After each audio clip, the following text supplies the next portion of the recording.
अतिजलद व अचूक बातम्यांसाठी पाहत रहा महामीडिया 24 सदैव तत्पर। शिरोली MIDC पोलीस ठाण्याच्या हद्दीत बेकायदेशीररित्या गावठी बनावटीचे पिस्तूल बाळगल्याप्रकरणी सांगलीतील एका 21 वर्षीय तरुणाला अटक करण्यात आली आहे।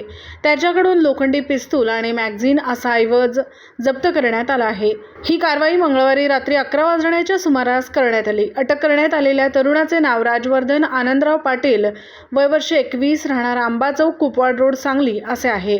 शिरोली पुलाची तालुका हातकणंगले येथील प्राथमिक आरोग्य केंद्राजवळ अंकुर विद्यालयाच्या जवळ anti narcotics task force Kolhapur कृती विभाग पुणे सह फौजदार Anil Paste, police head constable Mahesh Gawali, police head constable Arjun Bendre हे हद्दीत पेट्रोलिंग करत असताना त्यांना त्यांचे गोपनीय बातमीदारामार्फत माहिती मिळाली की या ठिकाणी अंमली पदार्थांचे अनुषंगाने एक व्यक्ती येणार असल्याचे समजले। त्यानुसार पोलिसांनी सापळा लावून एक संशयास्पद तरुण राजवर्धन निदर्शनास आल्यावर या तरुणाची विचारपूस करत असताना त्याची पंचासमक्ष झडती घेत असता त्याच्या कमरेला एक गावठी बनावटीचे पिस्टल मॅगझीनसह राऊंड मिळून आले।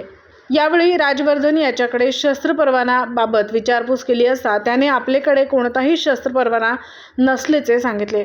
त्याच्याकडून पोलिसांनी विनापरवाना बेकायदेशीररित्या बाळगलेले गावठी बनावटीचे लोखंडी पिस्तूल आणि एक मॅगझीन मिळून आले। या मुद्देमालाची किंमत सुमारे 30,000 रुपये असल्याचे सांगण्यात येत आहे। राजवर्धन पाटील याच्यावर भारतीय हत्यार कायदा कलम 3(1)(25) आणि महाराष्ट्र पोलीस अधिनियम कलम 122 नुसार गुन्हा रजिस्टर नंबर 88/2026 दाखल करण्यात आला आहे। या प्रकरणी पोलीस हवालदार सुहास मधुकर संकपाळ यांनी फिर्याद दिली आहे। ही कार्यवाही शिरोली MIDC पोलीस व anti narcotics task force Kolhapur आणि पुणे पथकाने केली। यामध्ये सहाय्यक पोलीस निरीक्षक सुनील गायकवाड, सहाय्यक फौजदार प्रदीप शेंगाळ, अनिल पास्ते, पोलीस हवालदार भैरू माने, ऋषिकेश पवार पाटील, महेश गवळी आणि अर्जुन बेंद्रे यांचा समावेश होता।